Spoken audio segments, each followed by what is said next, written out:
Thank you for staying with us.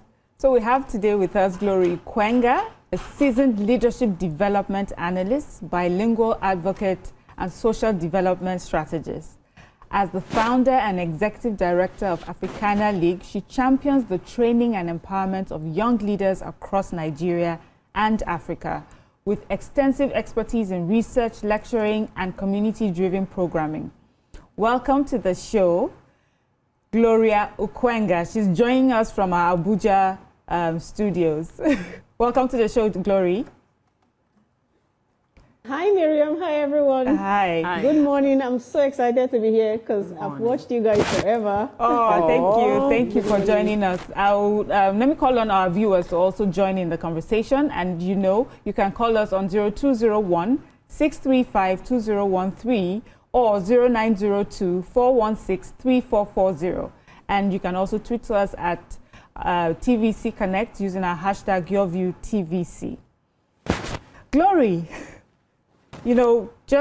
Our segment today is Women We Love. And this is a segment where we, invite women who are just doing really great things, in whatever field that they're pursuing and impacting their community and inspiring women and even men, across the world.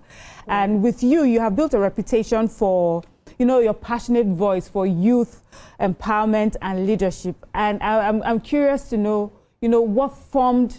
what encouraged you, motivated you, inspired you to go this route, and who were the people in your life that, helped build this person you have now become? Thank you so much, Miriam. Well, I am an example of a young person that has been given some chances. I am somebody who is aware of my privilege, having faced some of the Nigerian realities of the typical child through the process of development. So I know the success story because for me it's a lived experience. And therefore I see the importance of why any other young Nigerian child needs to have their chance. Most importantly, because through my combined knowledge of research and then bringing that to bear on the civil society space, I have seen the value of when platforms and opportunities are created for merit to thrive. And that's what keeps me going. I've also seen what is possible despite the limitations of our environments. I have seen transformation happen on real time. So this is my key driving force, and seeing the reality that the average typical young person needs to be included in a force of numbers. Okay, so Glory, I hear you, but can you throw more light on being a bilingual advocate? I'm really interested in that. Okay, so English is my first language, and my second language is French.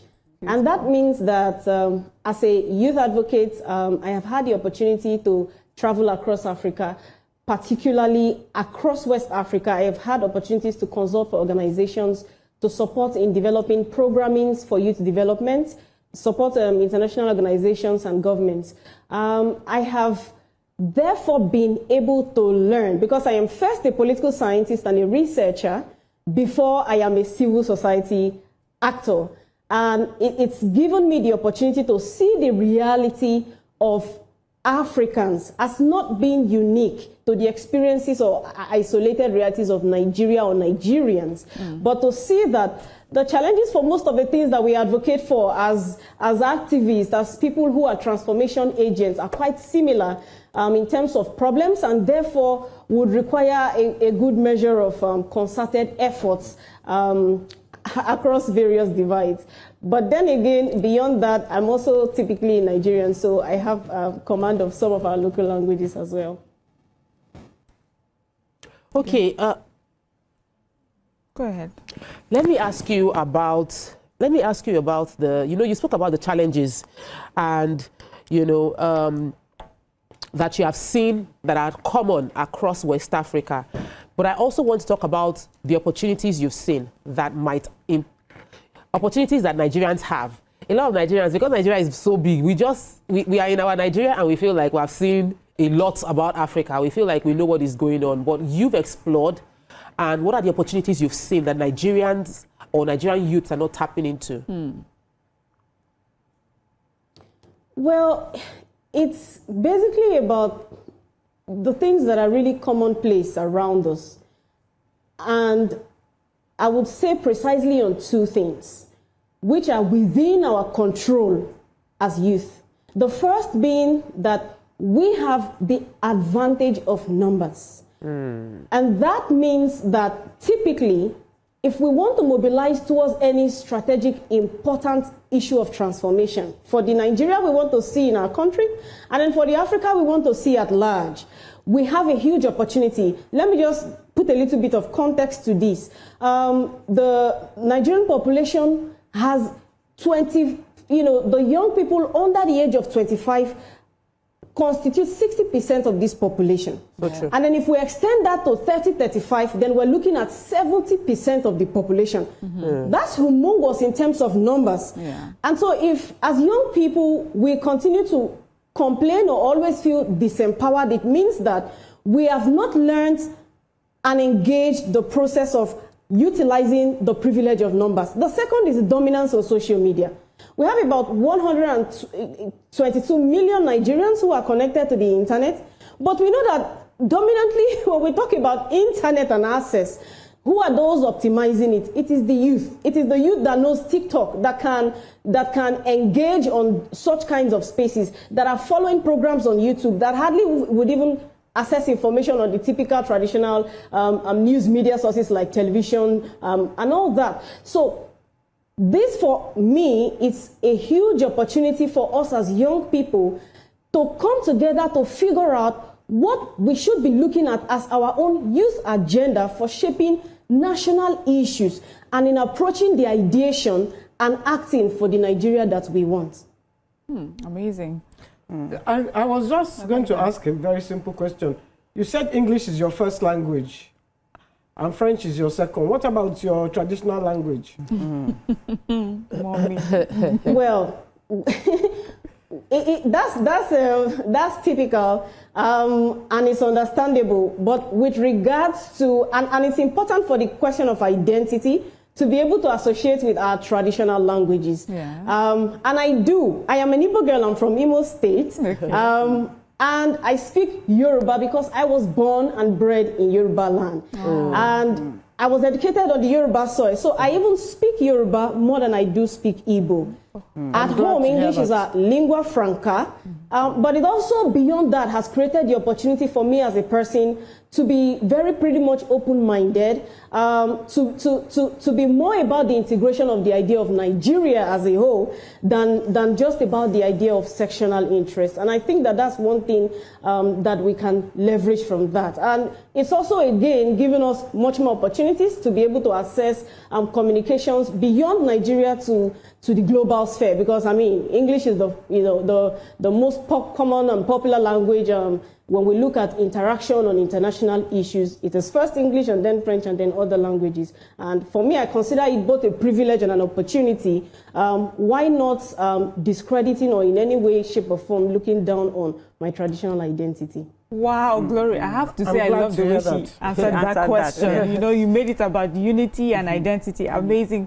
And so I think for me, it brings me to the question that what do you think are the important traits or characteristics that young people need to, imbibe or, have so that they can be better leaders of today? Not even wait till tomorrow.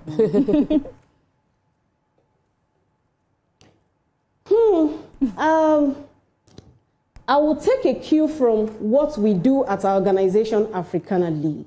Okay. And basically, we're focusing on building young people from citizens to artisans. And by citizen, we mean the SIT. People who sit down to complain, to talk, or even to engage on beautiful rhetorics, well-delivered speeches, and, presentations in seminars and conferences. So people who really do look at problems and say, what's the next right thing that we can do? How can we solve this? What's the next right step to take? Okay. So the very first thing that anybody, who for that matter, who wants to really engage on the course of leadership would be the acceptance of their responsibility to share that burden to solve the problem. Beyond just talk. And then taking, therefore, the next right steps to doing what it takes to solve it. We are guided in our work by setting specific core values that we try to imbibe on our young leaders. These are Afrocentrism, that is the place of sharing the burden, and then the mindset of excellence. That excellence would be about proving yourself beyond what you've done yesterday. It's not about pointing, fingers at who is not doing what or who else is doing what. But about you yourself saying that the standards of excellence must reflect in your day-to-day realities. How you work, how you show up as an employee, how you show up as a neighbor, how you show up, as a citizen who is part of society, who is supposed to be engaging on the process of nation building. And then through that process, maintaining integrity. This for us is very, very key. Integrity in everything that you do, to be accountable to, especially when funds of the public and trust of the public in any measure is committed to you. Integrity, partnership, and then inclusion of anyone and any person who could otherwise have been marginalized, whose voice and face would probably have been silenced if specific attention is not given to them. So I think these are just a few. Yeah. Thank you, Glory. Glory, we're going on a short break. And when we come back, we'll continue our conversation. Please stay with us. Stay tuned. Your View will be right back. Thank you for staying with us. And we're still talking to our guest, Gloria Okwenga. But just before we bring her on again, we're cutting off to join a live broadcast. So there's a TED Fund Town Hall meeting happening right now. And our viewers can continue watching our show by scanning the QR code on your screen right now. Okay. So before Glory, Glory is here. All right, Glory, welcome back. Thank you, Miriam. Yes. So earlier, just before you left, we were talking about leadership qualities that you feel that you advise young people to imbibe, to help them be better today. And you talked about not pointing the fingers, blaming someone else, instead of taking responsibility. And I think that you answered that very well. Yeah. But I think Amaka wanted to ask you another question. Yes, well, I can see that you talked about the use of storytelling, competition, debates, as tools for civic education. So can you throw more light on that, so that we, people and the youths can understand what that means? So what we did, one of our programs at Africana League, we came up with a concept called the Nigeria House of Commons TV show. It's Nigeria and arguably the first global political reality TV show ever. And what we did with that is to create it as a platform where the young people who have interest in political engagement, we took our time to train them, and then we have them debate on the House floor keenly contested policies that affect the typical Nigerian, representing their state constituencies across the federation, including the FCT. So basically, it's about bringing the youth parliament, but this time around on TV. And it airs presently right now on YouTube at Nigeria House of Commons. And that's a platform for young people to learn how legislative procedures are actually engaged upon, and then to see how they themselves can demystify the idea of political engagement to the realm of possibility that they can reach and aspire to become a lecturer. Yeah. You are obviously a lecturer. You are a lecturer and you understand your field. It shows through, and you definitely are knowledgeable and passionate about your field. And I feel like we need to have more people like you across different industries who have invested the time to develop themselves. But what set you on this path? Like, what got you into this journey, and how would you feel like there's room for more people to enter into this space and all of that? I'm not sure I got the second question. I got the first one of what got me on this path. Is there room for more people? To answer that, I would say, honestly, firstly, it was during my master's period that I did a research in 2014, about 2015 elections. I was doing my master's at the University of Ibadan. And at that time, there was conversation, a lot of brouhaha in the country about the comment that the then INEC chairman, Professor Tahiru Jega, I think, had come up to say that there's been a report from the CIA that Nigeria could disintegrate after 2015 elections. And I did my research. Okay. I interviewed people across the divides, and I found that regardless of whatever happens and whoever won, Nigerians were really not keen about getting into another civil war. And I realized, it was a process of epiphany for me that just because I'm here in this isolated space in Ibadan, nobody is going to listen to me. And I haven't been, in the academic space up until that time. I listened to a lot of brilliant scholars, the best of the best in political science field. They analyze about the hydra-headed problems of the Nigerian state and the complicitness of the citizenry who do not strengthen the demand side of good governance. And I found that, listen, if I have to do something about this, then there has to be a space for me. And then typically there has to be a space for every other young Nigerian as well who really cares about doing something about the Nigerian problem.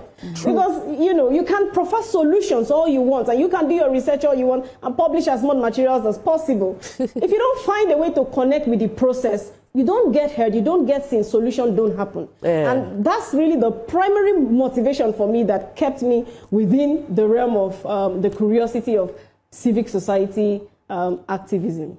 Thank you so much, Glory Ukwenga, for joining us today. I must tell you, I've had such a wonderful time just listening to you. You obviously know your onions, and you're quite inspiring, to say a young person, so well-spoken, so knowledgeable. Thank you for joining us today. And ladies, thank you for a fantastic show again. And that's all we can take on today's show. Remember to join us tomorrow for another fantastic edition. See you tomorrow.